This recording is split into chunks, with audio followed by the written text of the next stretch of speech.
Welcome back, Sebastian here. So today I want to talk about mid-season rookies in Formula One. This is something that's happened quite a few times over the years. Team has decided that they are not happy with their existing driver, their underperforming driver for whatever reason, and they decide to make a change, bring in a rookie, someone who's never driven in F1 before mid-season, and actually the record of these drivers coming in, often they end up sticking around F1 long term, or at least most of them do. And of course, this year we had Franco Colapinto come in mid-season at the Italian Grand Prix, I believe, after Logan Sargent, the Williams driver, was dropped after the Dutch Grand Prix this year. And he's had quite a few races and he's been quite impressive, I would say. Last year we had Liam Lawson as well. So again, interesting that we've had that in back-to-back years. And what I want to do is I just want to look at all the mid-season F1 call-ups we've had in F1 since 2008, and just so that we can compare them and see, how representative is that half season or abbreviated season compared to perhaps what they would do later in their F1 career if they did indeed stick in the sport. So we're going to do this in chronological order, and so first we're going to take a look at the first pair of drivers, and interestingly enough, they were both from 2009. So first we had Jaime Alguersuari. He was of course driving for Toro Rosso, the Red Bull Junior team. First race, the 2009 Hungarian Grand Prix, coming in to replace a underperforming Sebastian Bourdais, of course, who had been teammates with Sebastian Vettel the year before that. And Red Bull basically decided, we don't really see a long-term fit for him in our program. We're going to drop him and bring in another young driver. Definitely something that many young drivers at Red Bull have experienced over the years. But in that 2009 season, Jaime Alguersuari, 8 races, no points either in this the point system at the time, which of course was 10 points for the win and only points down to 8th. Or in this current point system as well, the 25-point system, as his best result was only a 14th place finish, which was at the Brazilian Grand Prix that year. His teammate for those 8 races was Sebastian Buemi, who scored 3 points over that same period, and under the current point system that would have been 10 points. So not great in the teammate head-to-head comparison.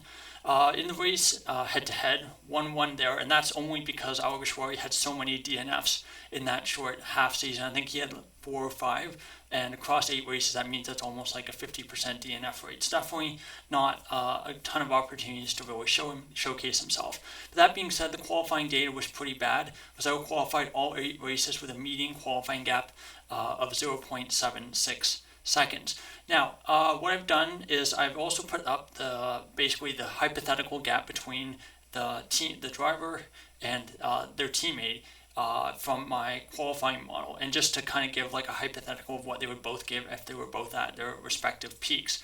And for the qualifying model between Buemi and Alguersuari shows that it would be just over a tenth of a second, so much smaller than that 7.5 tenths. And again, these two drivers were teammates 2010, 2011 at Toro Rosso, and Buemi was generally the better qualifier. Alguersuari was decent in the races, and I believe he outscored Buemi on points their final year together in 2011. And then of course he would end up being dropped. But again, rough first season, but was better in 2010 and 2011. Now, next driver, again, still in 2009 here. We're going to take a look at Romain Grosjean. So one less race for him. He came in a race later. I'm going to guess that was the 2009 Belgian Grand Prix. 7 races for him. Again, no points. Best result was a 13th in Brazil. His teammate was Fernando Alonso. Very, very tough teammate for any driver, let alone a rookie coming in mid-season.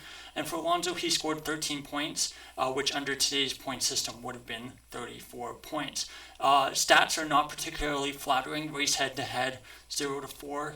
Quali head-to-head, 0-7. Median qualifying gap, 0.652 seconds. Forgot to mention as well, should have done this at the start, but for Grosjean, he was replacing Nelson Piquet Jr., who basically left the team right before the Crashgate scandal came to light. So obviously there's slightly different circumstances there, but Piquet was having a pretty poor season as it was anyway. Now, comparing Alonso and Grosjean in my qualifying model, the gap is 0.3 of a second, so that's about 3.5 tenths less than what the actual gap was in qualifying when they were teammates. For Grosjean, he would not stick around in F1 for another couple years. He would go back to GP2, become GP2 champion, and then join the rebranded Renault team that would become Lotus. From 2012, and he had a pretty long F1 career by most F1 driver standards, and of course racing all the way till the 2020 season. Now, moving on, we have to skip a couple years and we have to go to Daniel Ricciardo, probably the best driver from this group of drivers I'll be talking about today. He had 11 races in 2011, 0 points driving for HRT, which was probably the worst team, one of the worst teams in modern F1 history, going back to just the turn of the century, for example. Or the turn of the millennium, turn of the century, same thing. But best result, 18th at both the Hungarian and Indian Grand Prix. He had 2 teammates. Basically, he had one teammate for 10 races, and then he had Narayan Karthikeyan for the other race, the Indian Grand Prix, probably because of contractual reasons.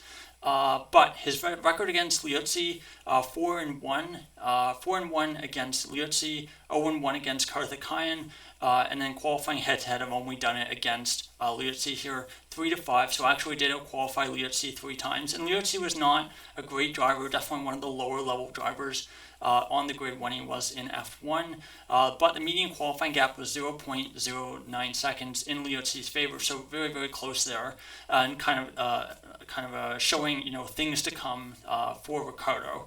And again, according to the model here, 7/10 of a second gap is would be the gap hypothetically between peak Liuzzi and peak Ricciardo in qualifying, which is obviously much, much bigger than the gap we actually saw. So again, through the first 3 drivers we've talked about, consistently they would do much better in in a hypothetical future matchup, when they're kind of at their peak and they're not kind of chucked into the seat mid-season. Let's see, so moving on from Ricciardo, we move on to 2015, and this is Alexander Rossi, one of the guys, I think, a driver that many people would agree probably should have gotten a better shot in F1. So driving for the Manor team, he replaced Roberto Merhi for 5 races that season. No points, best result 12th at the US Grand Prix, fittingly his home race, and his teammate was Will Stevens, who also, of course, scored no points because that Mercer Manor car was so atrociously bad, and did quite well against Will Stevens. 3-1 in race head-to-head, quali head-to-head 3-2, median qualifying gap 0.13 seconds, 32 seconds in Rossi's favor. So by all those metrics, Rossi definitely seemed to be the much more talented driver, and given that Stevens was better than Merhi as well, probably should have been in that seat full time, but unfortunately didn't really have the financial backing that the other 2 drivers did. And then unfortunately never really got another chance in F1, and he's had a pretty decent career in IndyCar since then. And again, because of that, because of the fact that he never had any other teammates, because Merhi and Stevens never basically just raced that 1 year and didn't race again, there is no real result for my qualifying model. But again, he is, I think, basically, depending on how one other driver goes, he is the one driver on this list who definitely did not get a shot at an F1 in F1 after their kind of mid-season stint. Now, moving on to the next year, 2016, Esteban Ocon racing for Manor as the team would be rebranded. He, of course, was replacing Rio Haryanto, who basically lost his seat because of a lack of funding. So 9 races, no points, best result, 12th place at a very, very wet 2016 Brazilian Grand Prix. His teammate that year was Pascal Wehrlein, also scored no points over those 9 races together. I know Wehrlein did score a point earlier in the season at the Austrian Grand Prix, of course, when you're looking at these teammate comparisons, it's always good to just make sure you're doing the races at where they were both racing each other. So race head-to-head 3-3, so that's pretty good there. Qualifying head-to-head not as good, 2-6. so 6-2 in Verlaine's favor, with a median qualifying gap of 0.329 seconds in Verlaine's favor. Now, according to the qualifying model, in a hypothetical matchup now between Ocon and Verlaine at their peak, Ocon would win that with a median qualifying gap of 0.637 seconds, which is a massive swing to the three and a bit tenths in Verlaine's favor today. I don't think the gap would actually be that big, but unfortunately for Verlaine, his only other teammate in F1, who basically had other teammates. So for the record, I don't use these mid-season results in my model just because, as you can see, they're so wildly off and so unrepresentative of what those drivers are actually capable of. But for Verlaine, his only other teammate in F1 besides Haryanto, again, Haryanto no teammates, was Marcus Ericsson. And I believe the gap between them was pretty small. It was like less than a tenth of a second. And given the gaps Ericsson had the following year in qualifying to Charles Leclerc, or compared to even Kamui Kobayashi in his rookie season, that gap was not that favorable to Verlaine. But for Ocon, of course, he would then get the seat at Force India. He would be out for a year, of course, after Stroll came in. But, he's had a pretty long and pretty good F1 career that's, of course, still ongoing as of the recording of this video. Now, a couple more drivers to go, and I think we actually have to skip all the way from 2016 to 2023 to get a big enough sample size. I know Gasly and Hartley both came in end of 2017, but really sample sizes for both of them were pretty small. And they didn't even race that many races together because you had Gasly coming in for a couple of races against Sainz, and then they had to basically bring in they brought Hartley in, and then they had to bring Kvyat back in to replace Gasly because Gasly had to go do Super Formula, and then they had to bring Gasly back. So, yeah, it was kind of chaos all around there that year. But, so a pretty long gap between 2016 and 2023, which is the next entry on our list. And that, of course, is Liam Lawson. So he had 5 races, of course, coming in to replace Daniel Ricciardo, who had that broken hand injury after his crash at the Dutch Grand Prix, or practice at the Dutch Grand Prix. So 5 races for Lawson, and of course he was basically put back on the sidelines after Ricciardo broke his hand, and then of course he was without a seat until Ricciardo was basically kicked out of the team after the Singapore Grand Prix. So 5 races for Lawson. I thought they were pretty impressive. 2 points again at the 9th place at the 2023 Singapore Grand Prix. His teammate Yuki Tsunoda 0 points, so actually outscored his opponent there, his teammate there. And I know for Tsunoda, he was quite unlucky at a DNS at the Italian Grand Prix. He got basically punted out on the opening lap of Singapore by Sergio Perez. So basically 2 of the 5 races that they were together, Tsunoda didn't even get anywhere. And then you had the other 3 races which were much closer or were much better in Tsunoda's favor. But because of that, the race head-to-head stats actually 2-1 in Lawson's favor. Let's see. I think one of them was the Dutch Grand Prix where Tsunoda had a penalty, so he actually ended up behind Lawson in the classification. The other one was the Japanese Grand Prix, which was a very impressive performance by Lawson. Stayed right ahead of his teammate and had a pretty good race. Qualifying not so good. 0-5 in qualifying against Tsunoda. Median qualifying gap just over 0.3 of a second. And again, Lawson hasn't really had a full-time teammate, hasn't really had a full-time seat. So again, we don't really have anything in the qualifying model that we can use to compare against. And then, of course, this year, the main kind of talking point for this video, although it's taken almost, 13 minutes to get there, is Franco Colapinto. Of course, came in the 2024 Italian Grand Prix replacing Logan Sargent. As of the recording of this video, which is in between the 2 triple headers, so after the Brazilian Grand Prix but before the Vegas Grand Prix, he's had 6 races so far, 5 points, a best result of 8th, which was at the Azerbaijan Grand Prix. Did benefit from Perez and Sainz crashing into each other on the penultimate lap, and his teammate Alex Albon across that time has had 8 points. So Albon has had more points, but again, Colapinto has at least kept it competitive. Race head-to-head 1-2 in favor of Albon. Quali head-to-head 1-5 in favor of so 1-5, so 5-1 in favor of Albon, with that one victory for Colapinto coming at the Azerbaijan Grand Prix, where Albon basically had the cooling fan stuck in his airbox and couldn't set lap time. Median qualifying gap pretty close, 0.19 seconds, so less than 0.2 of a second. And again, this is really the thing that people are so impressed by.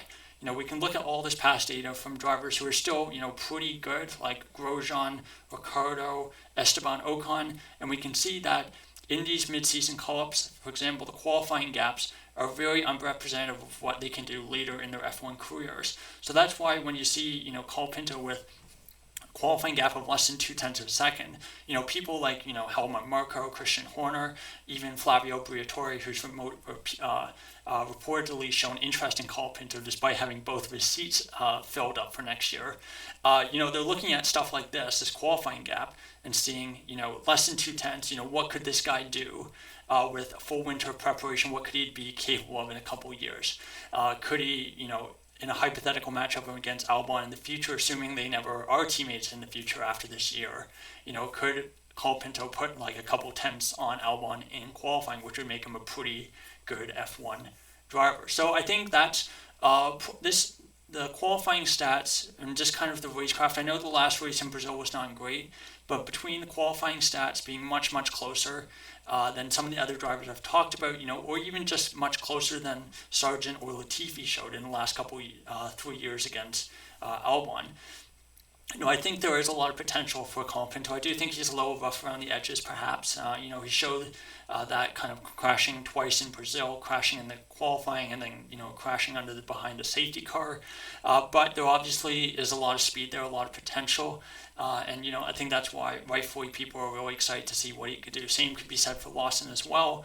If you combine 2023, 2024, put them together, he does have a pretty good record against Yuki Tsunoda. So I do think, both drivers are very, very deserving of a full-time seat in F1. As for recording this video, it's yet to be seen if one or both of them will get a seat in F1 next year. But that's kind of a conversation for a different day, kind of perhaps looking at what could be going on, perhaps at Red Bull, perhaps at Alpine, and hopefully something that will kind of shake itself out in the next couple of weeks. But anyway, thank you so much for watching, and if you like this video and you want to see more, please subscribe, as that really helps things out.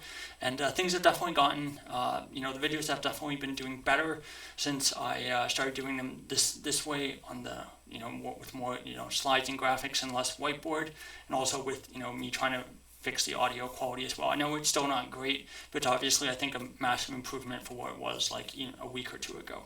But anyway, thank you so much for watching, and goodbye.